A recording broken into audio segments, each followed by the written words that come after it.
Hi guys, welcome back. So today's video's initial plan was to come back with the results of your vote on the RFU's decision to get tackling down to waist and below for next season for all the community levels, but it's gone a bit bigger than that because today there was an announcement from the RFU, so I got an email, a press release with an apology to, well, not me, not just you, to everybody. So this is pretty big. They're apologising basically to the whole country.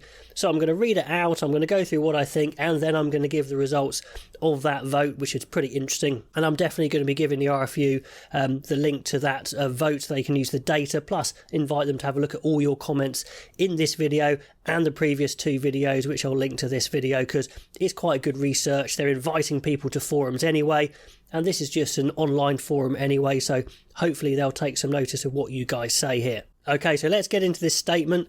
They say, the RFU board, council and executive staff apologise for the anger and concern that has been created amongst the rugby community by announcing the decision to lower the tackle height from next season. In our desire to act quickly and reduce head impacts and concussions in the community game, which represents 99% of the rugby playing population in England, we have upset many of you who are champions, volunteers and ambassadors of our game. We fully acknowledge we got the engagement wrong and we are truly sorry. So, first thing I'd say is, well done RFU apologising, fine.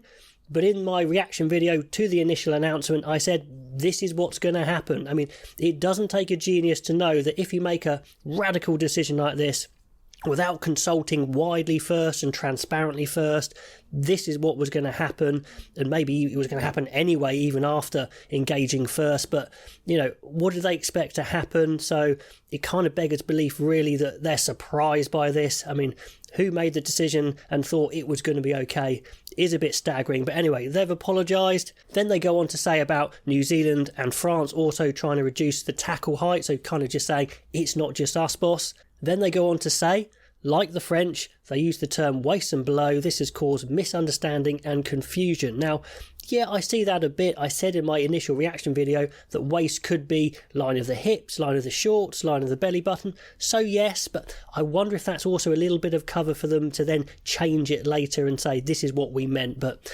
anyway, we'll go on.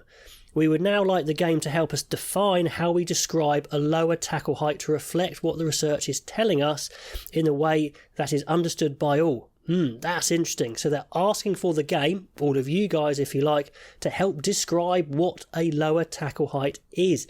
And that's exactly what we did in the last video and the vote. So why didn't they do that in the first place?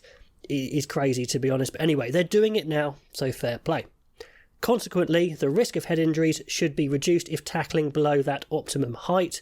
We will now begin a series of forums and workshops with players, coaches, match officials and volunteers to explain and develop the details of the domestic law variation. Now, if you are involved in one of those forums, I'd invite you to share it in the comments or email me. I'd love to know. Obviously, you don't have to, but it'd be interesting to know if they're just explaining you what they want to happen or if they're asking you to define what this lower tackle is. Anyway, they then talk about the scientific evidence they've used and they link them below, etc, etc. So, it's a really interesting one. What do you think of that apology? I'll say fair enough, but no, they should have seen it coming. Now it looks like they're backtracking a little bit. They're being a bit vague with this waist and below, saying how they want you guys to help define what it is. So it's a little bit confusing, it's a little bit backtracking, but it is an apology, and it'll be interesting to see if they come close to what you guys have been suggesting in the comments and the vote. So let's get into that now. But on this channel, we're a bit ahead of the RFU, aren't we? So here are our preferred solutions, and in last place is implement the RFU's actual suggestion of waist and below tackles, 2.8%. Then it's keep everything as it is, on 5.6%. Then, moving on to the three with the most votes on 15.4% is keep the current tackle laws, but just be stricter on head injury protocols. Then in second place is enforce new coaching standards for the tackle, but keep the current tackle laws. So no, this was one of my suggestions, is actually saying to coaches, you cannot coach the upright tackle anymore, the hold up tackle, the choke tackle. No, that is banned. If you're caught doing it, you're going to get some sort of sanction.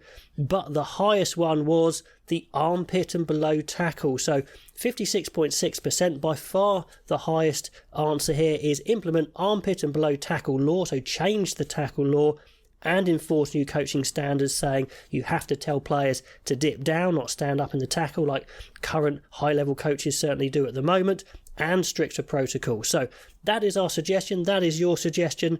I think I'd be happy with that. So I'm going to be sending this data to the RFU, see what they make of it. Who knows? But I'd like them to share in what you guys have shared. Let me know all the comments below about the RFU apology, about the results of your vote. Love to know what you think once again on tackle height, and I'll catch you next time.